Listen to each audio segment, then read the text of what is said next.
Tapat, matatag at maaasahan balitang tama at totoo lamang dito sa Pilipinas Network. Magandang araw sa ating mga kababayan sa Pilipinas at sa buong mundo. Huwag kalimutang pusuan ang video, sumubaybay at pindutin ang patingaw upang lagi kayong updated sa balita. Simulan na natin. Isang malubhang insidente ng pag-agaw sa barko ang naganap sa Gulf of Aden matapos agawin ng mga piratang sumali ang isang tanker na may kargang kemikal at 19 na tripulante na kanilang ginawang bihag. Ang marahas na aksyong ito ay muling nagpapatunay na ang banta ng pamimirata sa silangang bahagi ng Afrika ay hindi pa lubos na nawawala na nagdudulot ng matinding takot sa buong industriya ng pagpapadala at nagpapataas ng alarma sa iba't ibang bansa. Kinumpirma ng dalawang opisyal ng seguridad mula sa autonomong rehiyon ng Puntland sa Somalia na ang barkong MT Asana na naglalayag sa ilalim ng watawat ng Tanzania ay sapilitang kinuha noong ika-16 ng Hulyo. Ayon sa kasalukuyang mga ulat, ang nasabing barko ay nakadaong ngayon sa baybayin malapit sa bayan ng Gifle, isang maliit na pamayanang pangingisda sa hilagang silangan ng bansa kung saan patuloy na binabantayan ang mga bihag. Sa kabuuang 19 na tripulanting binihag ng mga pirata na pag-alamang karamihan sa kanila ay mga mamamayang Indian.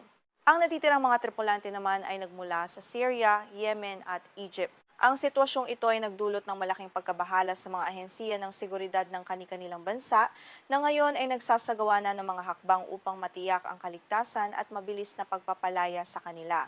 Naniniwala ang mga lokal na opisyal ng seguridad na may balak ang mga pirata na ilipat ang barkong Asana patungo sa timog partikular sa rehiyon ng Mudug na sakop pa rin ng Puntland. Ang planong ito ay nagpapakita ng kanilang layuning ilapit ang barko sa mga lugar kung saan mas madali nilang makokontrol ang sitwasyon, maiiwasan ang anumang operasyong militar at mas mabilis silang makikipag-ugnayan sa kanilang mga kasamahan. Ayon sa mga ulat, ang 7 piratang sangkot sa pag-atake ay nagmula sa mga karatig na lugar ng Garakad. Kilala ang rehiyong ito sa pagbibigay ng suporta at simpatiya sa mga ganitong uri ng ilegal na aktibidad. Ito ang pangunahing dahilan kung bakit patuloy silang kumikilos patimog upang makabalik sa kanilang ligtas na kuta kung saan protektado sila ng mga lokal na komunidad laban sa anumang posibleng operasyong militar. Hindi lamang ang Asana ang barkong kasalukuyang nasa kamay ng mga pirata sa rehiyong iyon. Ayon sa mga opisyal, ang barkong Sword na naglalayag sa ilalim ng watawat ng Syria at binihag noong ika-26 ng Abril ay kasalukuyan ding nakadaong sa baybayin ng Gifle. Ipinapakita nito ang lumalalang krisis sa seguridad sa karagatang sakop ng Somalia at ang kawalan ng takot ng mga kriminal sa batas. Bukod dito, 2 pang tanker ng langis, ang Honor 25 at Eureka ang nauna ng binihag ng mga pirata noong kalagitnaan ng Abril at Mayo. Ang mga barkong ito kasama ang kanilang mga tripulante ay kasalukuyang nakadaong sa isang lokasyong may 200 kilometro ang layo sa hilaga ng Gifle. Pinatutunayan nito ang malawak na saklaw ng operasyon ng mga pirata at ang kanilang kakayahang humawak ng maraming barko. Ang kasaysayan ng pamimirata sa Somalia ay may mahabang record ng karahasan. Noong huling bahagi ng dekada 2000, umabot sa rurok ang kanilang mga aktibidad. Noong taong 2011, nakapagtala sila ng mahigit 212 pag-atake. Ang panahong ito ang itinuturing na pinakamapanganib para sa mga komersyal na barkong dumaraan sa karagatang ito at nagdulot ng malaking pagkalugi. Dahil sa matinding banta, inilunsad ng European Union Naval Force ang Operation Atalanta. Ang malawak na kampanyang militar na ito sa karagatan ay matagumpay na nagpababa sa bilang ng mga pag-atake ng mga pirata sa iilan na lamang bawat taon simula noong taong 2014. Nagbigay ito ng pansamantalang kapayapaan at seguridad sa mga ruta ng pagpapadala sa rehiyon sa pamamagitan ng patuloy na pagpapatrolya ng militar. Gayunpaman, ang muling pagbangon ng mga pirata ay iniuugnay ng mga analista sa kasalukuyang tensyon sa gitnang silangan. Dahil sa mga tunggaliang kinabibilangan ng Iran, napilitang ilipat ng mga internasyonal na puwersang pandagat ang kanilang focus at mga barkong pandigma patungo sa Strait of Hormuz at Red Sea. Nag-iwan ito ng malaking puwang sa seguridad sa karagatang malapit sa Somalia at nagbigay ng pagkakataon sa mga pirata. Ang kakulangan sa pagpapatrolya sa Gulf of Aden ay nagbigay ng perpektong pagkakataon para sa mga organisadong grupong kriminal sa Somalia na muling bumangon. Ayon kay Nick Martin, isang kilalang analista mula sa DW, Ang kakulangan ng presensya ng mga dayuhang hukbong pandagat ang nagbigay daan sa mga pirata upang isagawa ang mga mapangahas na pag-atake nang walang takot sa agarang tugon mula sa mga dayuhang puwersa. Ang muling pag-init ng aktibidad ng mga pirata ay nagdudulot ng matinding takot sa pandaigdigang kalakalan. Ang Gulf of Aden ay isang kritikal na ruta para sa mga barkong nagdadala ng langis at iba pang mahahalagang produkto sa pagitan ng Asya at Europa. Ang anumang pagkaantala o pagtaas ng panganib dito ay tiyak na magpapataas sa gastos sa seguro at presyo ng mga bilihin sa buong mundo na makaaapekto sa ekonomiya. Para sa bansang India, ang insidenteng ito ay isang malaking hamon dahil sa dami ng kanilang mga mamamayang kabilang sa mga binihag. Kilala ang pamahalaan ng India sa mabilis nitong pagtugon sa pamamagitan ng hukbong pandagat, ngunit ang komplikadong sitwasyon sa politika at seguridad sa Somalia ay nangangailangan ng maingat na koordinasyon upang matiyak ang kaligtasan ng mga tripulante sa lalong madaling panahon. Habang tumatagal ang negosasyon, ang mga pamilya ng mga bihag ay patuloy na nabubuhay sa takot at kawalang katiyakan. Ang kalagayan ng kalusugan at kaligtasan ng 11 na tripulante sa loob ng barkong Asana ay nananatiling hindi malinaw. Nanawagan na ang iba't ibang samahan ng mga marino sa buong mundo na bigyan ng prioridad ang makataong aspeto sa paglutas ng krisis na ito upang maiwasan ang anumang trahedya. Sa panig ng pamahalaan ng Puntland, aminado ang mga opisyal na limitado ang kanilang kakayahang puwersahang bawiin ang mga barko dahil sa kakulangan ng mga makabagong kagamitan at sapat na puwersa. Kaya naman umaasa sila sa tulong ng internasyonal na komunidad upang masugpo ang mga pirata bago pa tuluyang lumawak ang kanilang impluwensiya sa mga baybaying komunidad ng bansa at maging sanhi ng mas malaking kaguluhan. Ang bayan ng Garakad na tinukoy na pinagmula ng mga pirata ay may mahabang kasaysayan bilang kanlungan ng mga kriminal sa dagat. Ang suporta ng mga lokal na residente ay madalas na nakukuha ng mga pirata sa pamamagitan ng pagbabahagi ng bahagi ng perang pantubos sa komunidad. Dahil dito, nahihirapan ng mga otoridad na tuluyang mapuksa ang ugnayan ng krimen na ito nang walang malawakang reforma sa ekonomiya at pamumuhay doon. Ang kasalukuyang sitwasyon ay nagpapakita rin ng kahinaan ng pamahalaang federal ng Somalia sa pagkontrol sa sarili nitong teritoryong pandagat. Bagamat may mga pagsisikap na palakasin ang bantay dagat, patuloy pa ring umaasa ang bansa sa mga dayuhang koalisyon upang bantayan ang malawak nitong baybayin laban sa mga iligal na aktibidad tulad ng pamimirata, pagpupuslit, at iligal na pangingisda ng mga dayuhang barko. Nagbabala ang mga eksperto sa seguridad na kung hindi agad matutugunan ang muling pagbangon na ito, maaaring bumalik ang sitwasyon sa kaguluhang nakita noong nakaraang dekada. Pinapayuhan ng mga kumpanya ng pagpapadala na muling magpatupad ng mahihigpit na hakbang sa seguridad, kabilang ang pagkuha ng mga armadong guwardiya sa loob ng barko kapag dumaraan sa mga mapanganib na ruta sa Gulf of Aden at Karagatang Indian. May mga panawagan na ngayon sa mga bansang kasapi ng NATO at iba pang koalisyong pandagat na muling suriin ang kanilang diskarte sa pagpapatrolya sa Karagatang Indian.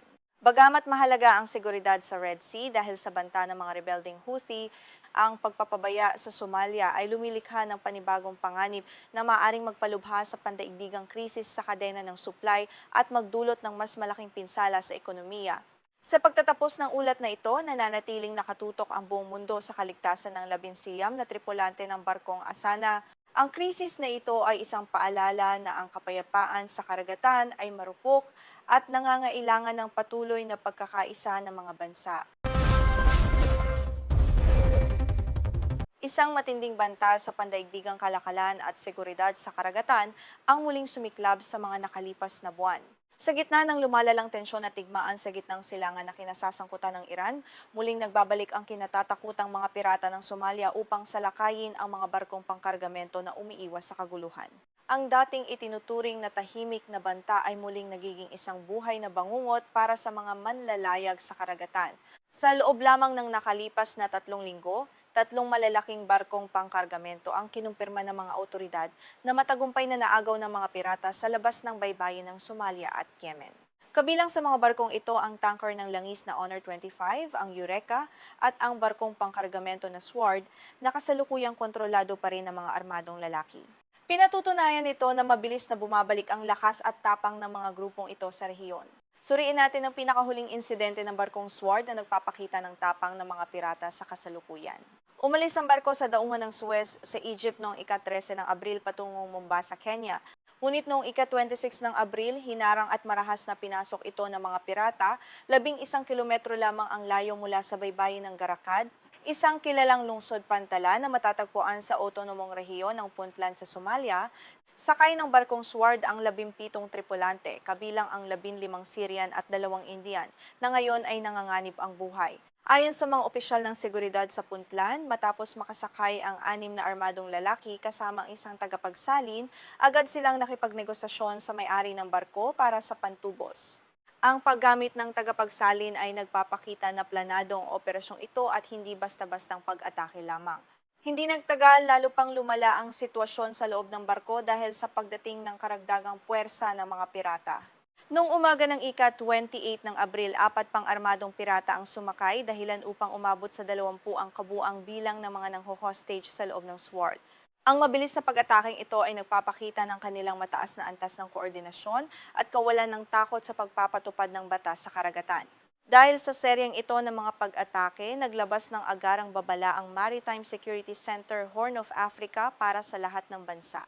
Pinapayuhan ng lahat ng barkong naglalayag sa rehiyon na maging labis na alerto, lalo na sa loob ng 150 milyang pandagat mula sa baybayin ng Somalia sa pagitan ng Mogadishu at Hafun upang maiwasan ang panganib na maagaw ng mga armadong grupong nagpapatrolya sa laot. Ngunit bakit nga ba muling sumigla ang pamimirata sa rehiyong ito pagkatapos ng maraming taon ng katahimikan at matagumpay na pagpapatupad ng seguridad? Ang ugat nito ay ang patuloy na digmaan sa gitnang silangan na kinasasangkutan ng Iran. Dahil sa mga pag-atake ng rebeldeng Houthi sa Yemen sa Dagat na Pula, napilitan ng malalaking kumpanya ng pagpapadala na baguhin ang kanilang mga ruta upang matiyak ang kaligtasan ng kanilang mga kargamento. Simula noong 2024, hinarang at inatake ng mga Houthi ang mga barko bilang suporta sa Hamas sa Gaza. Dahil dito halos kalahati ng mga barkong pangkargamento mula sa Asya at gitnang silangan patungong Europa ang umiwas sa kipot ng Bab el-Mandeb na itinuturing na pangunahing daanan. Ang tanging alternatibo para sa kanila ay ang tahakin ang mas mahabang ruta sa timog ng kontinente ng Aprika upang maiwasan ang mga drone at missile. Ang bagong rutang ito na umiikot sa Cape of Good Hope ay nagdaragdag ng libu-libong kilometro at 2 hanggang 3 linggo sa biyahe ng mga barkong pangkargamento. Subalit sa pag-iwas sa panganib ng mga missile ng Houthi sa Dagat na Pula, direktang pumapasok naman ngayon ang mga barko sa teritoryo ng mga armadong pirata ng Somalia na naghihintay lamang ng kanilang mabibiktima sa malawak at halos walang bantay na karagatan. Kung babalikan natin ang kasaysayan, ang pamimirata sa Somalia ay naging pinakamalaking banta noong huling bahagi ng dekada 2000 at umabot sa rurok nito noong 2011 na may 212 pag-atake na nagdulot ng malaking takot sa buong mundo. Noong panahong iyon, naging napakatapang ng mga pirata at kaya na nilang umatake sa mga barkong mahigit 3,000 at 600 kilometro ang layo mula sa kanilang pampang. Upang masugpo ito, inilunsad ng European Union at ng iba pang bansa ang Operation Atalanta at iba pang agresibong pagpapatrolya sa karagatan. Nagtagumpay ang kooperasyong internasyonal na ito na mapababa ang mga insidente sa iilan na lamang bawat taon mula noong 2014. Dahil dito, inakala ng marami na natapos na ang panahon ng mga pirata at ligtas na muli ang mga pangunahing daanan ng pandaigdigang kalakalan. Subalit binago ng kasalukuyang krisis sa gitnang silangan ang takbo ng laban at pinahina ang depensa sa rehiyon. Dahil sa banta ng Iran at ng mga Houthi, napilitan ang mga puwersang pandagat ng iba't ibang bansa ang kanilang mga barkong pandigma patungo sa Dagat na Pula at Golpo ng Aden. Lumikha ang paglipat na ito ng malaking puwang sa seguridad sa kahabaan ng baybayin ng Somalia na agad namang sinamantala ng mga pirata. Ayon kay Tim Walker, isang nakatataas na mananaliksik sa Institute for Security Studies sa South Africa, napansin ng mga organisadong kriminal ang pagbawas ng presensya ng mga dayuhang hukbong pandagat sa humigit kumulang 3,300 kilometrong baybayin ng Somalia. Ito ang nagbigay sa kanila ng ginintuang pagkakataon na muling kumilos ng malaya nang walang takot na mahuli o makasagupa ang mga makabagong barkong militar. Mas naging sopistikado na rin ang pamamaraan ng mga pirata ngayon kumpara noong nakaraang dekada. Ayon sa Lloyd's List Intelligence, gumagamit sila ng mga dao o malalaking bangkang kahoy bilang pangunahing barko. Ang mga barkong ito ay nagsisilbing imbaka ng pagkain, tubig at krudo, na nagpapahintulot sa kanila na manatili sa laot ng maraming linggo upang mag-abang ng mga dadaan na barkong pangkargamento kahit malayo sa Pampanga. Mula sa mga pangunahing barkong ito, nagpapakawala sila ng mas maliliit at mabibilis na bangka upang habulin ang kanilang target. Ayon sa mga eksperto, gumagamit sila ng mga makabagong GPS, teleponong satellite at mga hagdan para sa mabilis na pag-akyat sa malalaking barko. Ang ganitong uri ng operasyon ay nangangailangan ng malaking pondo, organisasyon at suporta mula sa mga lokal na lider ng sindikato sa loob ng bansa. Ang muling pagkabuhay ng pamimirata ay nagdudulot ng matinding dagok sa pandaigdigang ekonomiya na hirap pa ring bumangon mula sa iba pang krisis. Bukod sa karagdagang $1 milyong na gasto sa krudo para sa pag-ikot sa Aprika, tumataas din ang singil sa siguro ng mga kargamento. Kung magpapatuloy ito, asahan ng pagtaas ng presyo ng mga bilihin sa buong mundo, kabilang na ang mga inaangkat na produkto sa Pilipinas. May kinalaman din ang politika at pagbabago sa patakaran ng Estados Unidos sa silangang Aprika sa krisis na ito. Noong panahon ng Administrasyong Trump, pinutol ng Amerika ang halos lahat ng tulong pangkabuhayan sa Somalia at nag-focus lamang sa mga operasyong militar laban sa Al-Shabaab. Ang hakbang na ito ay nagbunga ng kakulangan sa pondo para sa mga komunidad na dating umaasa sa tulong upang matustusan ang kanilang pamumuhay. Dahil sa pagbawas ng pondong pangkabuhayan para sa mga pamayanang mangingisda sa Somalia, nawalan ng alternatibong hanapbuhay ang mga lokal na kabataan, habang humina naman ang mga lokal na network ng paniktik at pagpapatrolya ng pamahalaan.